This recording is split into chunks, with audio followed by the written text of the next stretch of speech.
Let's go. Welcome to the Trusted Leader Show. I'm your host, David Horsager.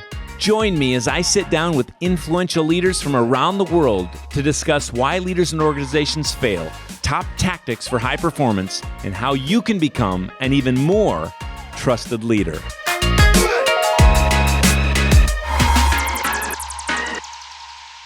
Welcome to the Trusted Leader Show. It's David Horsager, and today I have an enormously special guest, and I just want to show you because you might not see it, but I don't read everybody's book page to page, cover to cover, highlight dog ear, and take the cover off, so I'm going to keep that hidden for those that aren't watching the video and just listening. I'm going to just read a little bit because I want to get this right. Horst Schulze. He's a legend and leader in the hotel world. He's one of the founding members of Ritz Carlton Hotel Company. He created the operating and service standard that has become world famous. During his tenure at Ritz Carlton, he served as president and COO. Later, he was on the board, I know. He was responsible for $2 billion in operations worldwide. Under his leadership, Ritz Carlton became the first service-based company. Some of you know how big a deal this is, to be awarded the prestigious Malcolm Baldrige National Quality Award twice. He's won numerous awards, including Corporate Hotel of the Year by Hotel Magazine, Ishikawa Medal. He was recognized as leader in luxury by Travel Agent Magazine. After leaving Ritz Carlton, he started Capella Hotel Group, and he's done a whole lot of other things. He's now an expert in residence at Arch and Tower. His first, and I must say, excellent book, it is called Excellence Wins. I wish I had the real cover. You need to see it. We're going to give you all the ways you can find it and get it. And I'm going to start with one more personal note, two maybe. My best friend, Joe Kimball, we started our businesses about the same time. He said when he took his company from nothing to 11 million, he said if he says one thing he built it on, it was on Mr. Horst Schulze's principles. We're going to get into those today. My friend has now started a second company, and you can see the thread of the key principles of exactly what Horst teaches in his second company. So let's get into it. Please welcome Mr. Horst Schulze. David, it's nice to be with you. Well, it's our honor. I believe, many people hear of Chick-fil-A these days, and I believe you can be credited with the frontline folks at Chick-fil-A saying, "My pleasure." Is that true? Yes and no. Interesting enough, I was meeting with the Chick-fil-A executives in a consulting time meeting, and the founder, Truett, was sitting in the background, and I said, "Look here, you have to think about the words that your employees use. Instead of saying, 'Hey,' why don't you say welcome? Hello, good afternoon,' and so on. Because it's much more professional, and you are establishing yourself as more professional. And instead of saying okay, why don't we at Ritz Carlton say 'my pleasure'? Now that's not good for you because your market segment ours is a fancy market segment. You should use other words. Let's decide what we're going to use, and everybody agreed. Except after a little discussion in the background, Truett, the founder, said, "Excuse me, I like 'my pleasure.'" And I said, "Mr. Cathy, yes, but not for your market segment. You shouldn't use it." And he said, "I like it." That was it. So I was discussing the verbiage generally that you should have when you deal with a customer, no matter who the customer is. Very important where I was in my business, I hire Center City kids, and 3 days later, they're facing the chairman of the board of the Bank of England. How do I make sure that moment of interaction works well and elegantly? And that's why I said verbiage and appearance and all that is very, very important. It establishes trust or distrust in a person's subconscious mind that faces you. Absolutely. And just a note, Chick-fil-A, people don't know it, many don't, but if you look at the year annual revenue per store of a Taco Bell, it's just over $400,000 per store average. Then you get up the market chain a little bit, 1.1 million to some of them. You get, Burger King, 1.5 million average. You get to the big ones. Two of them stand out, and that is McDonald's and Panera. They're at 2.5 million per store average, except for one. And they don't work on Sundays. And they, it's just a remarkable story. Last I looked and talked to the executives at Chick-fil-A, it was average per store revenue annually was $4.4 million, blowing That's everybody right. away. And he said, Everybody. What's that? Everybody they blow away. Everybody. Yeah, everybody. I'm almost by double to McDonald's. And one thing he said was, hey, it is just chicken, Dave. It's not laced in addictive drugs like people think. It's just chicken, but we win on training. And this is why I think it's a connection to what you've done there and your whole philosophy, because he said, people feel differently. It's the same, they have the same frontline people as those that work at McDonald's.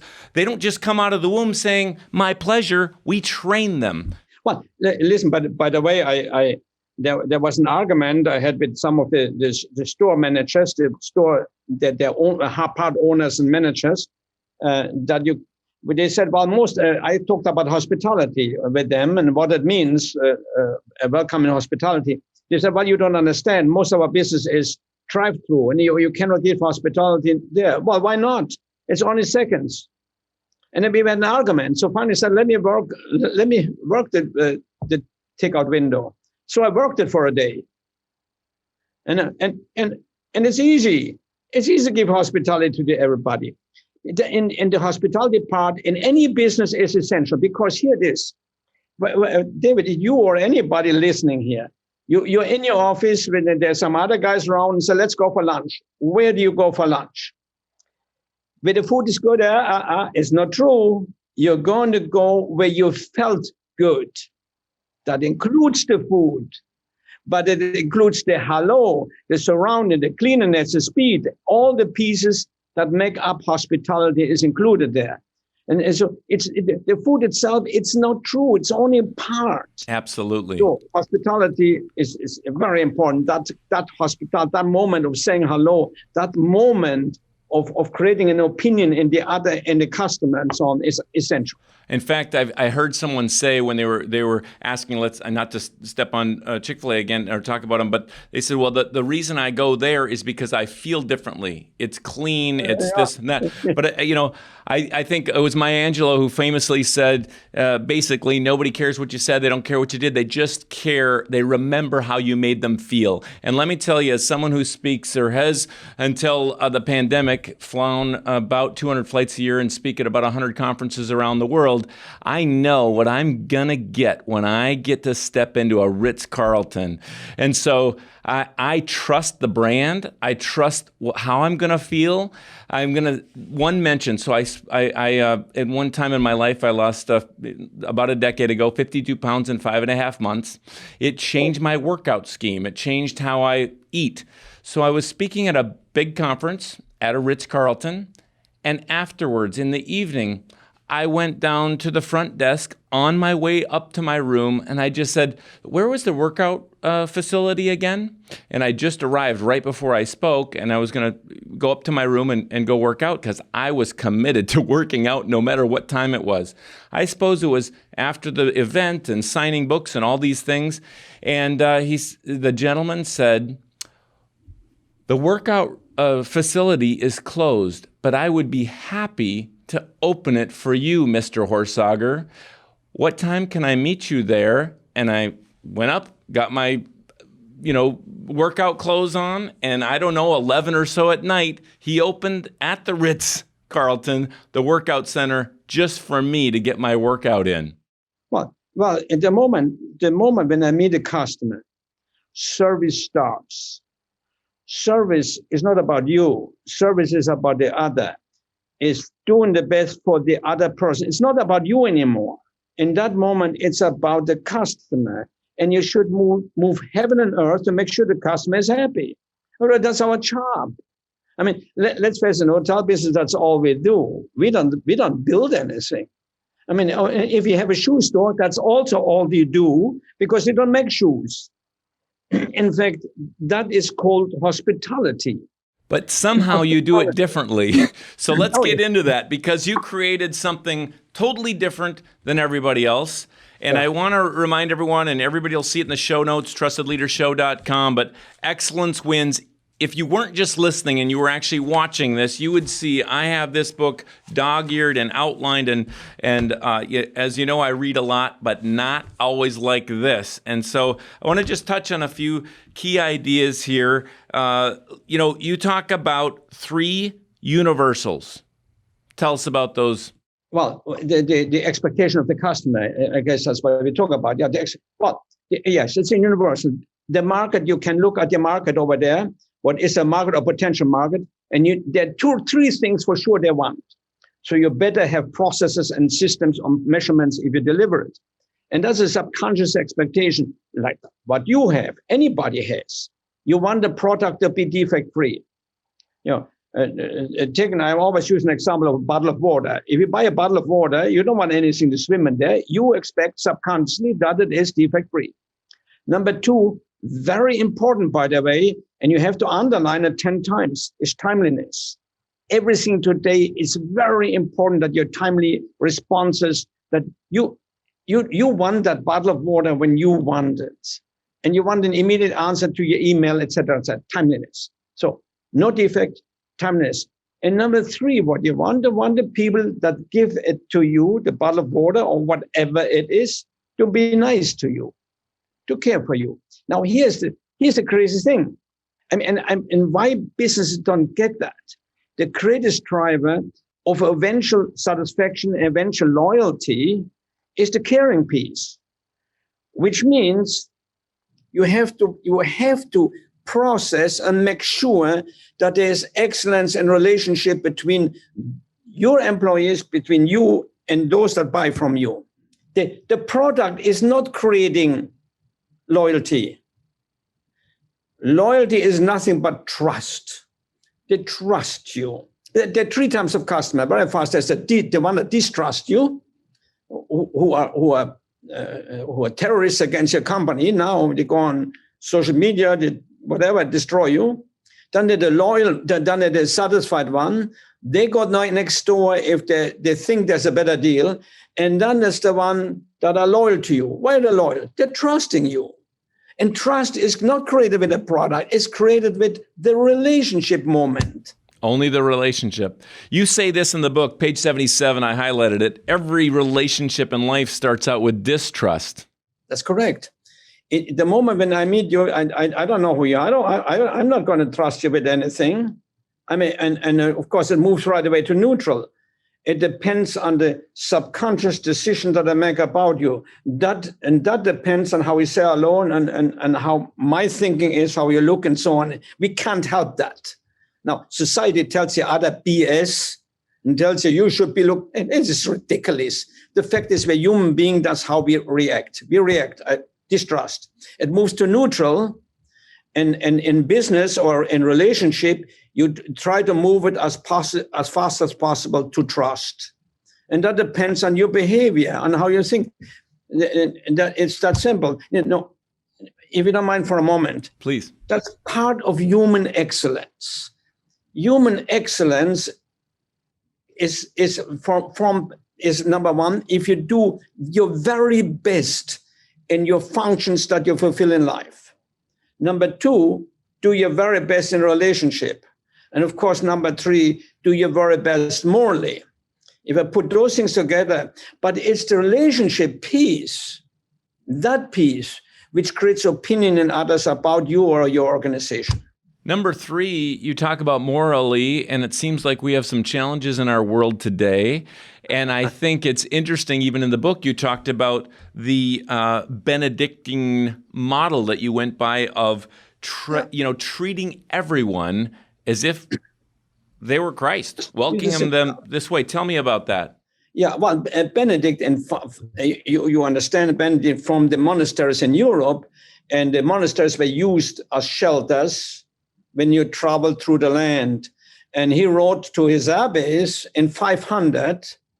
The first teaching that I learned, I could find on teaching hospitality. He said, if a traveler arrives treat him as if it was Jesus himself.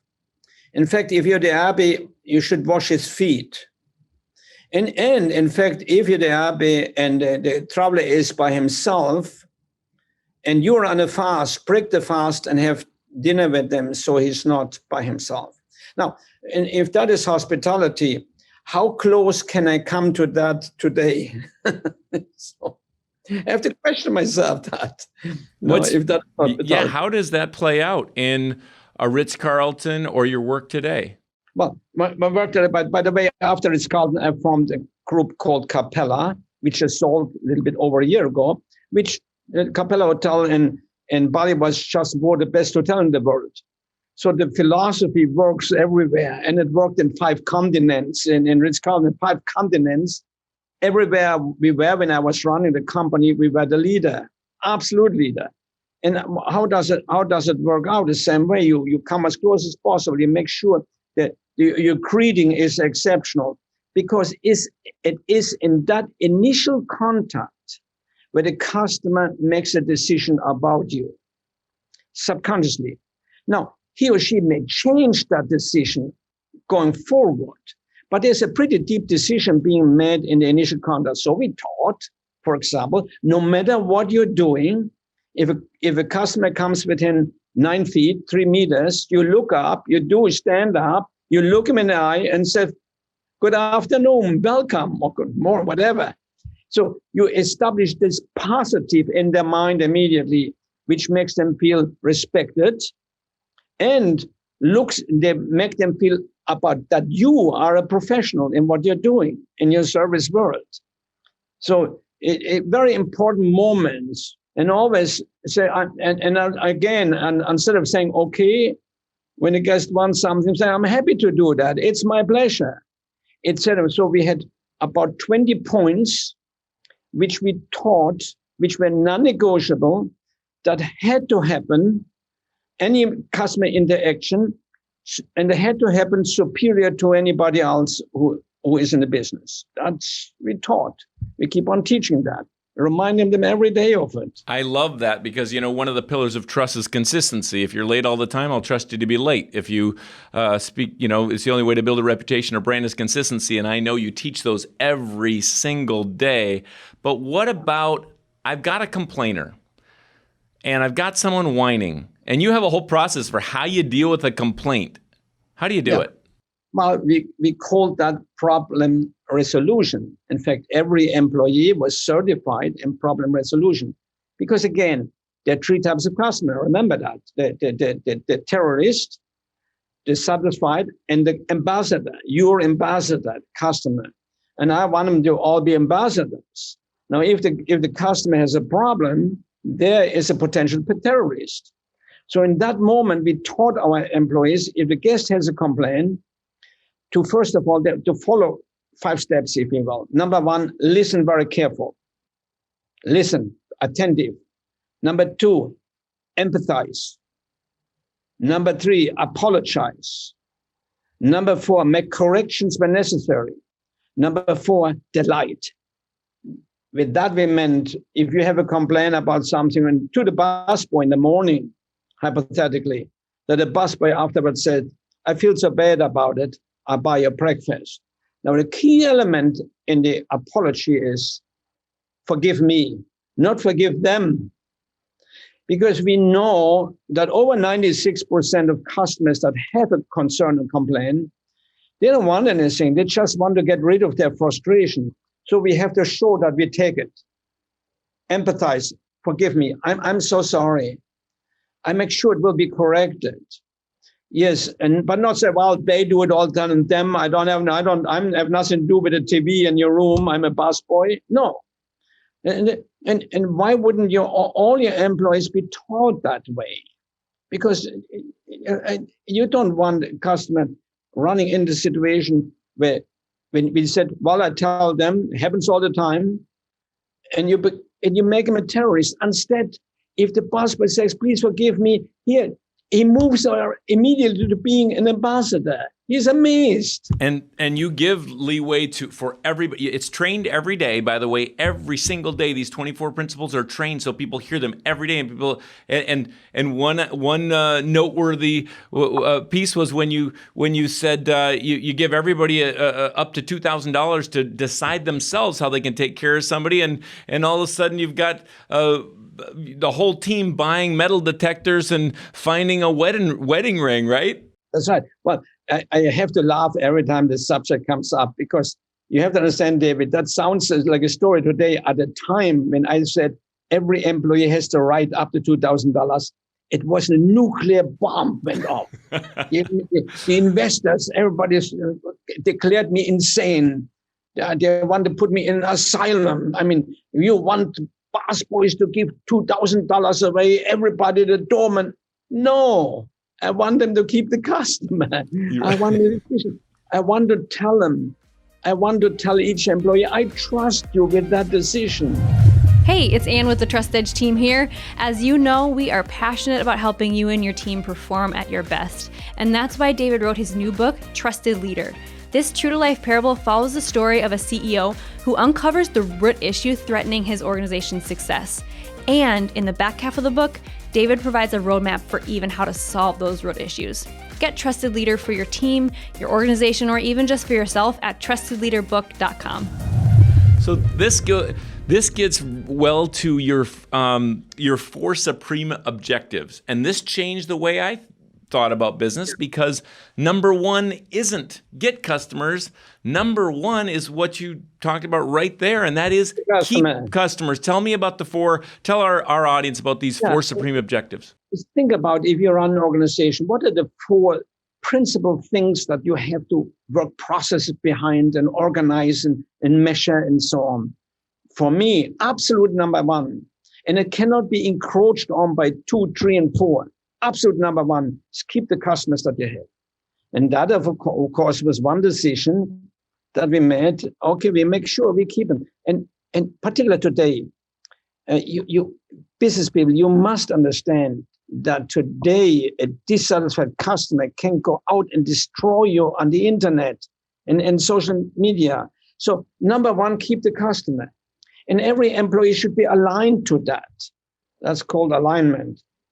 Number 2, what you do, find new ones, of course, but much to the satisfied ones that you have, to the loyal ones that you have. Number 3, what you do, get as much money as you can from the customer. Without losing them. In other words, you're giving value. And it has to be very clear. Charge as much as you can. My goodness, we have some hotels now with Capella, $1,000 a night and so on. And we're busier than anybody else, because we're giving value for it. So number 1, keep it. Number 2, new ones. Number 2, make sure you get money. Number 4, efficiency. Efficiency, you don't do it blowing money, you do it efficiently. Well, not cost cutting, because that's what everybody is an expert in, particularly in my business. There comes the order from corporate office somewhere in the world to a hotel somewhere in the world and saying, we need more efficiency. And what do? They take the flowers away from the customer. Taking something away from the customer is not efficiency. It's cost cutting. Looking at your own processes and make sure without changing the outcome, you save money. That is efficiency. That you do that by eliminating your own mistakes, etc., etc. I like these 4, and there's so many people that talk about getting new customers. How do you get clients? And it's so much easier, better, and more fun to keep customers. And I love where you start with this, because it made our thinking, are we really taking care of those that we have well? And that, changed our business. And they tell others. They tell others. Well, think you have a hardware store. I don't care what. And it should be everybody's objective in that store that works for you and yourself, that as soon as somebody walks in there, you convince them by your caring that they will come back even if they don't buy anything this time, that you're there for them, that you respect them, And then you have to look at that and then process this. And hope is not a process. Hope is not a strategy. You have to then make sure processes are created by selecting the right employee, by teaching them right, by reminding them, by role-playing for them, everything. I like what you said also in the book about we don't hire, we select. In fact, Correct. you select at least, you got to have 10 people to select one. But how do you get it right? So many people, I was just reading a study recently that said people get hiring executives right, whether they do assessments or not, about 51% of the time. That's correct. Guess what? Now think about that. What if I can move it to 55%? I'm winning, have a better team. And that was I was really struggling on that for years and have tried all kinds of things till I run into an organization that helped me to assess what talent is needed in each job that I have. And then be able to ask questions and assess if that talent exists in the person that applies for the job. And it turned out when they said don't hire, they were 90% right. If they say hire, they were 70% right. But it's better than 50-50. So I spend the money. I want to have the team that I know is a better team than they have, my competition have. And so we use this exclusively, very careful, from dishwasher to vice president, everybody. But what's the result? Let me give you one result. If there's hoteliers or restaurant people listening, you know that our industry has over 100% turnover a year. So with other words, the knowledge walks right out the door again. We brought our turnover down in Ritz Carlton to under 20%, while the industry stood over 100%. So the knowledge was staying inside. Absolutely. And of course, the saving with money of that and long term, of course, in the beginning, it costs money. But long term, you keep more customers, you save money, you have knowledge. And keeping the employees. I mean, if you even figure, I don't know for sure the hotel industry, but in many industries, even frontline, the cost of retention of someone you want to keep is at least 2.5 times hiring costs. So of course, you're saving millions right there. Oh, it goes without saying. That's the right thing. So, you're an expert in customer service and in people and relationships, but there are some difficult people out there. You talked about something in the book that I was fascinated by, because this is what I liked about the book. It wasn't this Pollyanna, just this or just that. It was a balanced, big view. But there are jerks that just want to take something away from you, and you call it the jerk factor. That's right. That's right. Well, it exists, I mean, we particularly in our industry, we like to say every guest is right. And I will tell everybody in my organization, every guest is right all the time. But I also know that's not true. It's just simply, it's not, except I look here, everybody knows that I delegated. I mean, I delegated everybody up to $2,000, et cetera, decision making. But I didn't delegate that you could say a customer is a jerk. Because otherwise, pretty soon, if you have a problem with a customer, it wasn't you, it was the customer. And that's not a decision I could delegate. So I said, the only one in the organization, in the hotels around the world, I'm the only one that can make a decision if a customer is a jerk or not. And I understand that jerk. We call it the jerk factor. And it happened very seldom. And I tell the story in there when the guest called and when my manager called and said, this guest, Horst, if you like it, I know we cannot throw guests out of the hotel, but this guest is impossible. Here's everything that happened, including he pinched some ladies in the club lounge. I said, okay, that's a jerk. Now, here's what you do. You throw him out, but you do it the Ritz Carlton way. You double lock his room. You have a limousine ready for him. You have a reservation ready in another hotel. And you tell him, look, we are here to make sure every guest is happy. You are obviously not happy because he was complaining every day. Now, we have tried everything. We don't know what else. The last thing we can try now is this. We got another hotel for you and a beautiful limousine. And we have people stand by to help you packing and carrying everything down. And and they made sure that they have a beautiful room for you.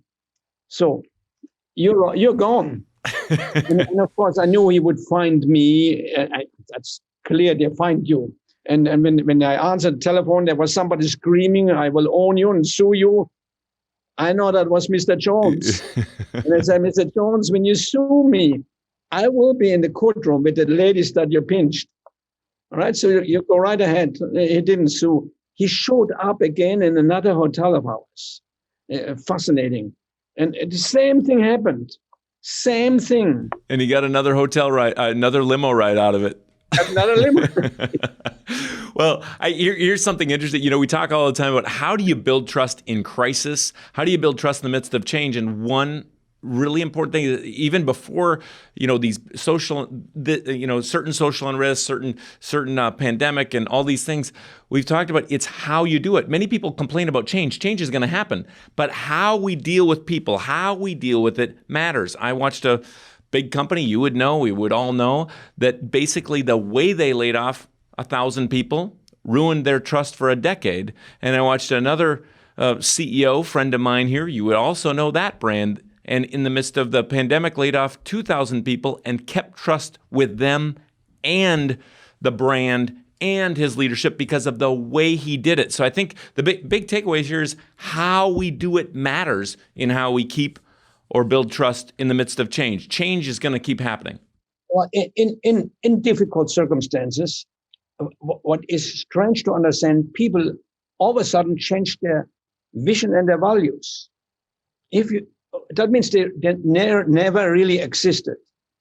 I mean, the one thing that cannot change, no matter what the situation is, if in the case of Capella, we said we will be the finest service organization in the world. In the case of Ritz Carlton, we said our vision was we will be the finest brand and finest hotel company in the world. Well, just because there is a crisis, I don't change that objective. And we said, here's our values. We respect everybody, et cetera, et cetera. That change doesn't change either. So if I respect everybody, all investors, guests, and employees, I have to do what I do with total respect still and total caring, or I had no values to start with. You talk about, this is interesting because it jumps to something that you call the most important speech, and your way of onboarding is very significant as far as getting people bought in. In fact, you said something, I want to see if I have it. Human beings cannot relate to orders and direction. They relate and respond enthusiastically to motives and objectives. And that kind of leads into your most important speech. Tell us about it. People, what you want from your employees, in no matter what organization, part of what you want for them is the right behavior, the right attitude, the right behavior. But behavior cannot be taught after you're 16 years old, unless there is a significant emotional event in their life.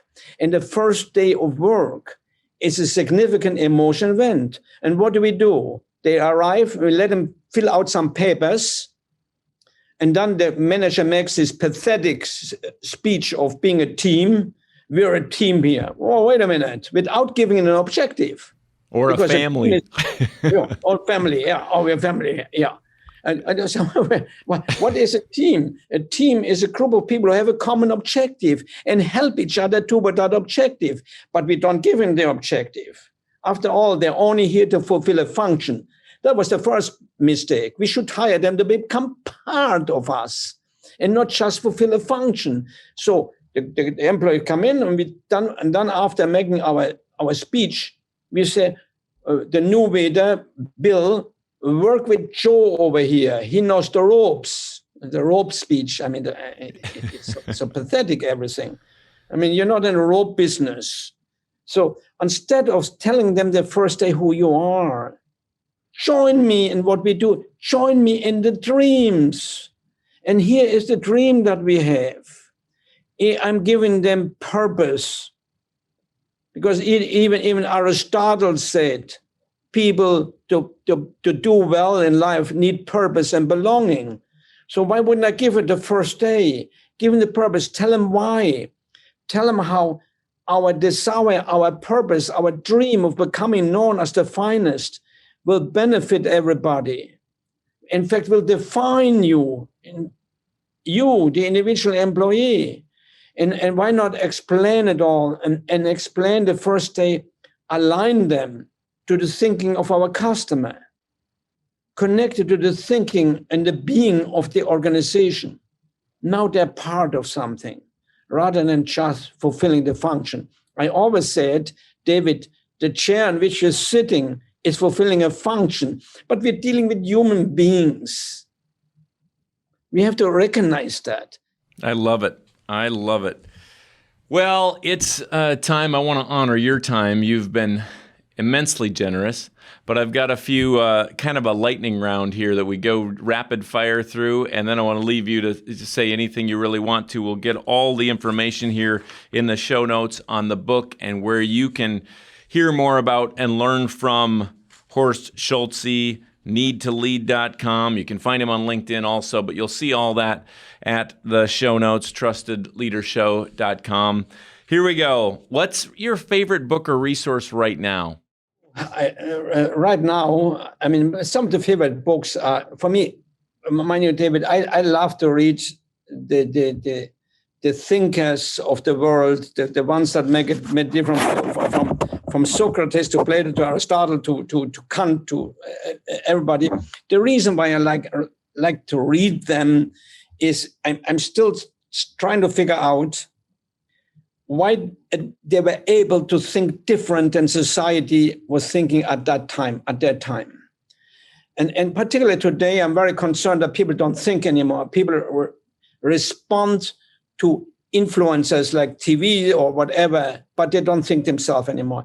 A favorite book in business was always Stephen Covey. I think Stephen Covey impacted me, and I think he was one of the best organizational thinkers in the last century. So was Peter Drucker. So those are the things that I would recommend to look at. But how do we? I try to read everything where I learn how to think a little bit different. I just read again Kant, a philosopher. Think about it. He a lifetime he was pondering morality. I don't think anybody today thinks about it for 2 minutes. I think you're speaking my language. I used to be a ethics professor, and the class I most taught was philosophy of ethics. There you are. So Kant, all these. I think we have a huge problem today. I mean, we're jumping off the grill here, but the whole thing of morality and how can we get people to think differently and not just one way. Part of that's we just put in this or we just put in that. My brother, much wiser than me, the economist and CEO of some significant companies. What I love about him is he lives way below his means in many ways and gives, but he's it's a interesting story. But what he often says is, we're in a more critical world than we've ever been in without the ability to critically think. That's it. That's the point. That's why we don't think. Right. But we're critical. We'll throw darts. We sit in the basement and throw a social media dart here and complain there, but not exactly. But that's why I'm panicking. And I hope nobody misunderstands what I'm going to say now. That's why I'm in panic when we move towards socialism, because socialism doesn't allow you to think. If you look at all the Eastern Bloc for 60-some years, not one. You tell me one thought that came from there, because the only ones that benefit from socialism is the political elite. The rest are not thinking anymore. They cannot think because everything is done by the government. I think that the whole thing, socialism deceptively puts the power in the elite, and people think it spreads out, right? No, it is. In the problem, it's only the political elite. It's not the rich. They will suffer after a while severely because the money have to come from somebody. Right. Wow. There we go. Read the thinkers of the past and learn to think. This is a takeaway for everybody. Think about morality. One before we go, one best piece of advice, and I do have two more questions for you, but one best piece of advice or quote. it's not really quote. I mean, if I give you at this moment, I probably would give you other advice in 10 minutes. But right now I'm thinking, who are you? Again, what is excellence? Excellence is never an accident. It's always the result of high intent and hard work. Be sure, whatever you're undertaking, and if it is 10 things a day, that you have high intent in what you're doing and work hard to do it. So, and excellence, as I said, in a thing, no matter what thing, if it works well for which it was created. But excellence in a human being, that is my advice here, is if you do excellently, your very best, that means you're not perfect in all the functions in your work function, and do your very best in your relationship, and do your very best morally. Now, I recommend that you try to continuously improve in those 3 areas. And the way you do it, I give you a tip, and if you do it, you will dramatically improve. For instance, relationship, which is very important. After every interaction, or after at least one a day interaction you have with another human being, stop and say, how could I have done it better? Ask yourself maybe once a month, when you come home from work, how could I have done my work better? Question yourself morally how you can do better. Now, to me, that is, and I'm not trying to sell anybody of anything here. To me, I have to add there, I have questioned myself, how can I be spiritually better?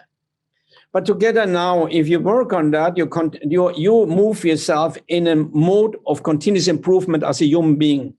And you should do the same thing with your organization. Continuous improvement. How could we do better? How could we do better? The quote of the day, at least of the last 3 minutes, there are so many. Excellence is never an accident. That's right. Horst Schulze, you have done many things, we would say on stage and off, as a public leader and with your family and in life as a generous giver. What's one thing left for you, or one hope for the future you're thinking about down the road? Well, that's the next generation. And we try to impact the next generation through children, through grandchildren, and through others. We are all, when you come to a certain age, you're worried about the next generation, what is going to happen, but that is certainly to impact them in some way and teach and be available and so on, and teach as much as I can. I'm consulting, I work, and I make it a point to truly teach and help success, but never forget that we are all here to serve our fellow man. And if that comes into your mind in your business, with your business, with what you do, serve fellow men, you're going to have a better business, and of course you have better people around you then. It's that simple. But for me, it's very much, and for my wife together, that finishing well by serving as much as possible the next generation. Well, one more question for you before I do, and just to honor your time and our great time together. Of course, in the show notes, trustedleadershow.com, you'll see all the places and ways to connect with Mr. Schulze. You'll see some of the tips and takeaways.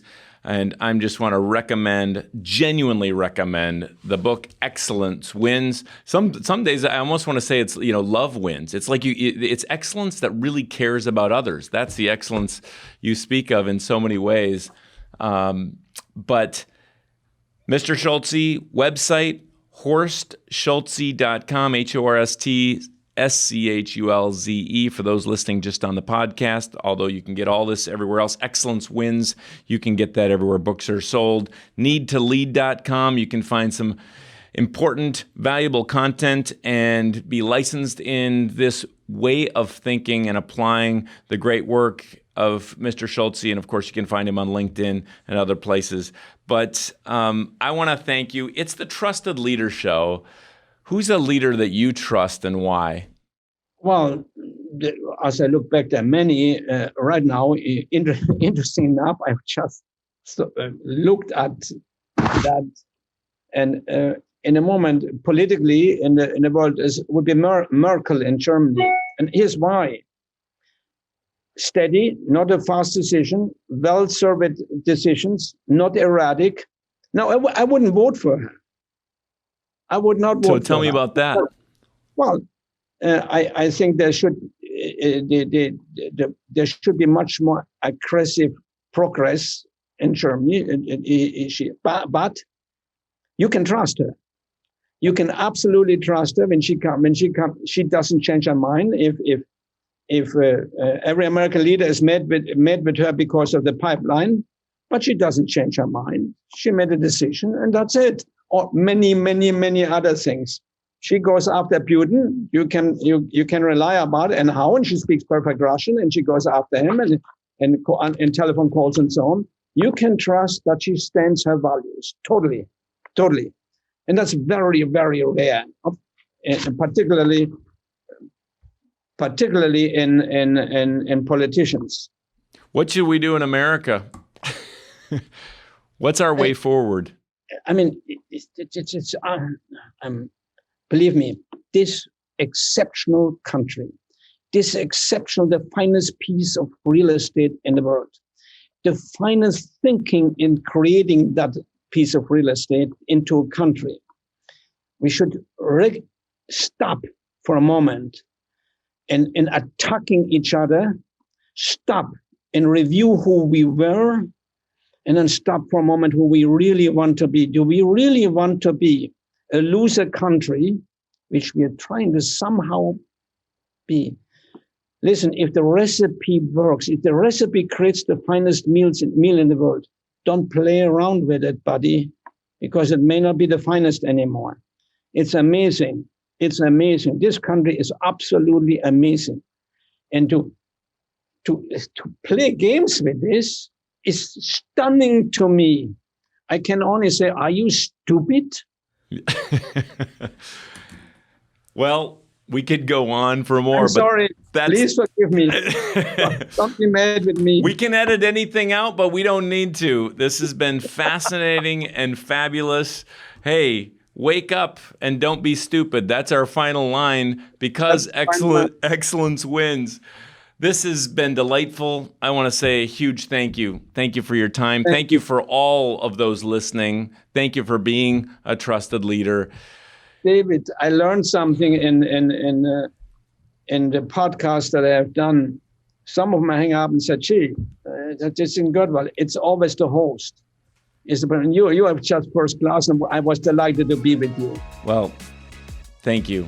This has been the Trusted Leader Show. Until next time, stay trusted.